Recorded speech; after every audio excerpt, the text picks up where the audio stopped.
ଦର୍ଶକ ବନ୍ଧୁ, ପୁଣି ଥରେ ସାମ୍ନାସାମ୍ନି ହେଲେ ଅଭିନେତ୍ରୀ ପ୍ରକୃତି ମିଶ୍ର ଏବଂ ବରିଷ୍ଠ ପ୍ରଯୋଜକ ଟୁଟୁ ନାୟକ। ଟୁଟୁ ନାୟକଙ୍କ ବିଷୟରେ ଏମିତି ଏକ କାଷ୍ଟିଂ କାଉଚର ଅଭିଯୋଗ ଆସିଲା ପରେ ଏବେ ମୁହଁ ଖୋଲିଛନ୍ତି ଟୁଟୁ ନାୟକ। ଆମେ ଆପଣମାନଙ୍କୁ କହି ରଖୁଛୁ, 2 ଦିନ ତଳେ ଗୋଟିଏ ହ୍ୱାଟ୍ସଆପ୍ ଚାଟ୍କୁ ନେଇ ବିବାଦ ସୃଷ୍ଟି ହୋଇଥିଲା। ଏଥିରେ ମୁଣ୍ଡ ପସେଇଥିଲେ ପ୍ରକୃତି ମିଶ୍ର।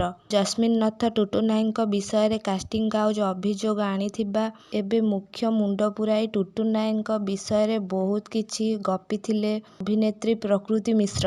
ଏମିତି କିଛି ଟୁଟୁ ନାୟକ ବହୁତ ଜାଗାରେ ମାଡ଼ ଖାଇଛନ୍ତି, ତାଙ୍କୁ ତଢ଼ା ଦିଆଯାଇଛି। ଆଉ ଏହା ସହିତ ସେ ଜଣେ ପ୍ରଡ୍ୟୁସର ନୁହନ୍ତି ବୋଲି ଅଭିଯୋଗ ଆଣିଥିଲେ ପ୍ରକୃତି ମିଶ୍ର।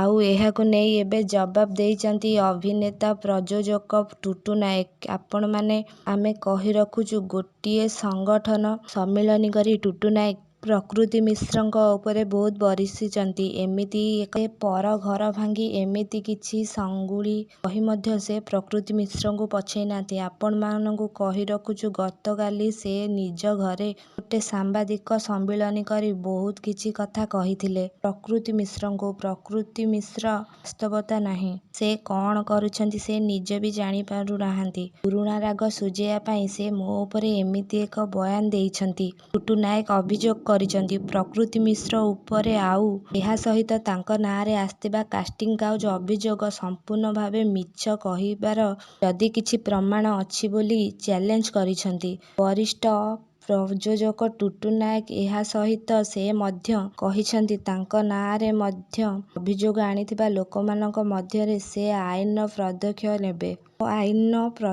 ନେବେ।